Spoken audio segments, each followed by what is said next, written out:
Howdy y'all, DVD here, and this is RetroPie Done Quick. Well, the setup anyway. I just got a Raspberry Pi, and I've been eager to try out RetroPie because I have ROMs. So this is just going to be kind of a quick setup video. I hope this will be helpful. Let me know if it's confusing in any way. But I've seen other videos and documentations that are just long and obtuse, so I just kind of want to do something really super quick. So this is the RetroPie homepage. Let's get started with how do you grab it. retropie.org.uk. Once you get there, you do get RetroPie. So you got one selection for Raspberry Pi 0 and 1, another for 2 and 3. I have a 3B, so I got that one. Raspberry Pi 3 image. It's going to give you an archive file. It'll contain a image file, which you'll need to install to a MicroSD card.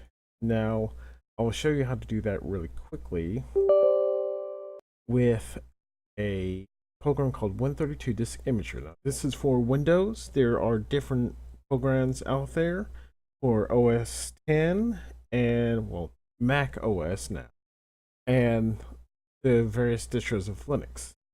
So what you do is go to Open, go to Image File I've already extracted, which is going to be RetroPie 4.1. Hides for some reason, but there it is. So then you just select your device, whatever, letter's been given to your MicroSD card that your system's given to it. Then you just click write. It'll take a few minutes, and it'll come out saying writing to a physical media could corrupt it, blah blah blah. Just hit OK and just continue on. It's just giving you fair warning that on rare occasions something could go wrong. So then you just do that. You write it to your MicroSD card and pop it into your Raspberry Pi in the MicroSD slot. It'll boot up. It'll take a few minutes doing all its first time boot up stuff, shenanigans. Now, sure to have a gamepad plugged. An Xbox controller as just any old USB controller gamepad, because you'll need that for the setup. Or if you want, you can stick in a keyboard, but you can do pretty much, unless you're doing like some of the computer emulation, MSX, Apple, blah blah blah, just stick in any old gamepad. On startup, it'll ask you to set up your gamepad. Say, what buttons do what. It's simple. I want to keep this video short and quick and simple, but it'll be pretty clear. So while it's doing that, or actually before you do that, or after, it doesn't really matter. Next step is our USB drive. I find this is the easiest method to do. So you just grab a USB drive. You create a folder called RetroPie. You have to create that folder. For some reason, RetroPie will not create that folder and do all its setup for you. So before you stick your USB drive in the Raspberry Pi, create the folder called RetroPie. Then stick it in your Pi and restart RetroPie after it's completed its setup. It will then go and do a bunch of stuff with the USB drive. You'll see doing stuff that'll take a little longer than usual to boot up. What it's creating is these subfolders and subfolders within them, so on and so on. What we're concerned about and focusing on is this folder, ROMs. So once your RetroPie boots up fine, you're in the main menu, just shut it down, hit the start button, shut it down, and stick your USB drive back in your computer. You'll see these new folders, including one that says ROMs. So you then want to stick your ROMs. You see all these folders named after different consoles. And these are the folders you're going to be sticking your ROMs in. So say you had like Atari 2600 ROMs, you stick it in that folder. You have MAME ROMs, which is arcade emulation, MAME compatible ROMs.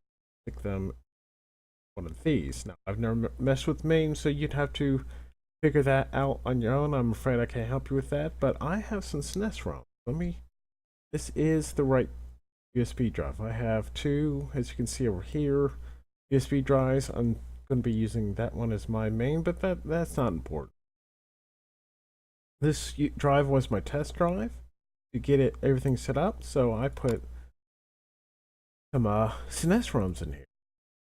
It's a little confusing, but you have to put your ROMs under the console folder. So I have SNES ROMs, so I stuck them under the SNES folder. When you do that, you get your ROMs in, stick USB back in the pod, and then go and boot it up. So you should see upon boot up something that looks similar to this. You want to have the standard emulation station or RetroPie, I forget, logo. And then you're going to have these console logos.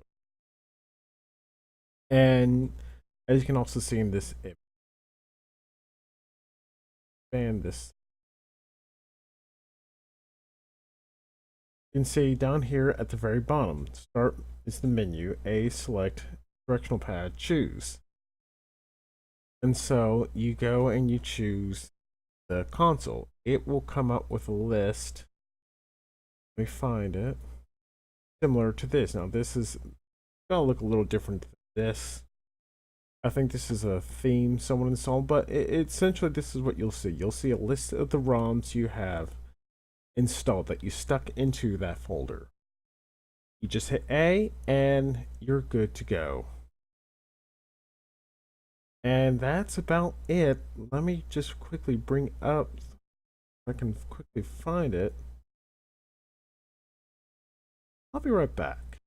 Alright, I'm back. I wanted to find this. This is the default hotkey. Now, this will be important when you're actually playing your ROMs. This is what will allow you to have save states. This is what will allow you to select your save slots as well. But this is how you exit games. This is how you save, you load, you do anything within the while you're running the ROM. Since you typically will not have a keyboard plugged in, this is how you're going to control it. This is going to be the last step to learning how to get started with your RetroPie. As you've seen, and hopefully you can tell by this video, it's not that hard. It's just a few simple steps. Once you get that done, then you're good to go. Well, I hope this video was useful.